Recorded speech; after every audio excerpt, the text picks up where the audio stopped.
Hello everyone. We have created this section to answer important questions related to design.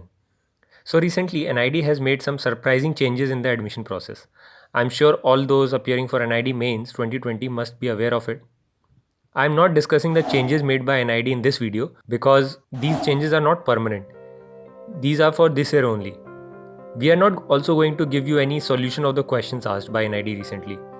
The idea is to just give you an insight into the approach.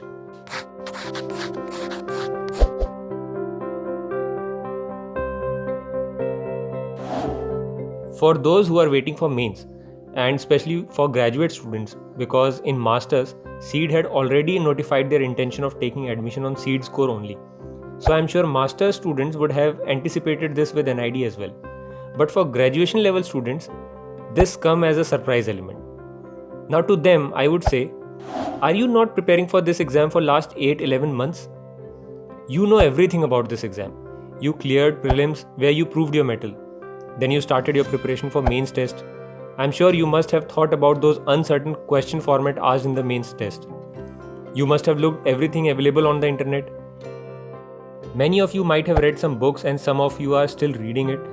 Do you even realize what process you have been going through? For almost a year you have submerged in this process of thinking creatively. What more preparation do you need?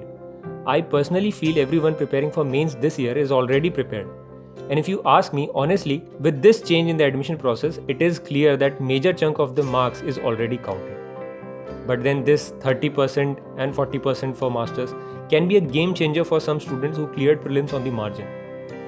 Now the question is how to prepare for that. What does a sample of work mean? Are they asking for a portfolio? Will they give some task with a time limit, or will it be something else? And how to write an SOP? Well, I have an answer for you. But I am sure many of you will not agree with me on this.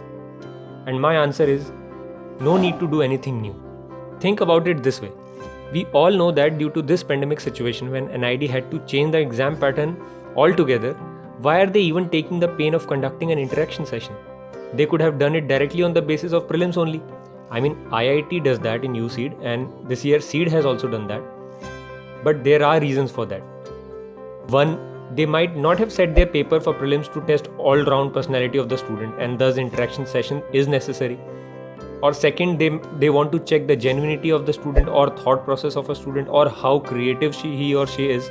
Now we cannot do anything about the first reason because that is not in our control. But the second one, we can work on it. How? Be genuine. Let me explain this. Now, I am sure everyone is aware about the task given by NID, for example, the thematic reflective presentation for graduation students. So first of all, what is this reflective analysis on which you are supposed to make a presentation? So reflective analysis is basically critically examining a problem or situation. Now, where have you heard the word examine? Who examines? A doctor examines the patient. And how does he do that? By asking you all the questions. What do you eat? Where did you go? Did you come in contact with any other patient? And so on. Basically, he is trying to open up the case. That is what actually happened. But then it says critically examine. And when you critically analyze anything, it means you are supposed to judge it. Judge not in terms of good or bad, but in terms of what you learned or experienced. And that is what it is asking in this question. Or we can say basically they want to judge your creativity. So we were on the topic of being genuine. My point is, whatever they are asking, do it yourself. Do what you think. For master students, write your SOP yourself. Now imagine you have written your SOP in flowery words, but when interaction session is conducted, you are not able to communicate that well. Within minutes, they will realize that you have not written your SOP. Similarly, for graduation students, your work on reflective analysis and your sample work should be your work honestly. Because believe me, it is very easy to identify the discrepancies in the work. Now the question is how to approach it. For master students, like I said, write your SOP yourself. SOP is always about answering the why. So think of your personal reasons. And if you are not confident, get your final SOP grammatically corrected, but do not include a single external idea in your SOP. Your reasons should come from within. For graduation students, the question can be divided into two parts. The first one is the story, the most important part. Observe here that they are asking the story of your failure. You see, this is where we are least honest. hardly anyone is honest with his or her failures. So decide your content first. And second, the execution. That is how you represent this story. Now, it is clearly mentioned in the document, reflective presentation can be anything.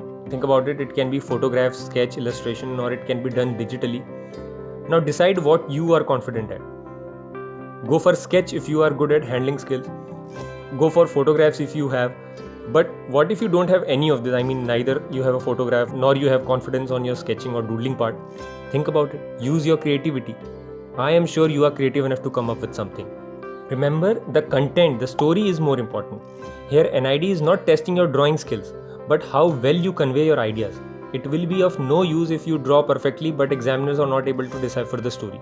So the aim of this video is to tell you and make you realize that it is okay to have some flaws. So it is fine if your SOP has some grammatical mistakes. You will learn English eventually, or your sample of work has some shadows because you were not able to scan them perfectly. It doesn't matter much because they are looking for humans and humans make mistakes which can be learned. But they are looking for an honest, creative person who can become a brand of such a prestigious institution. And that, I think, is the motive of this interaction session by NID. I hope these answers were helpful for you.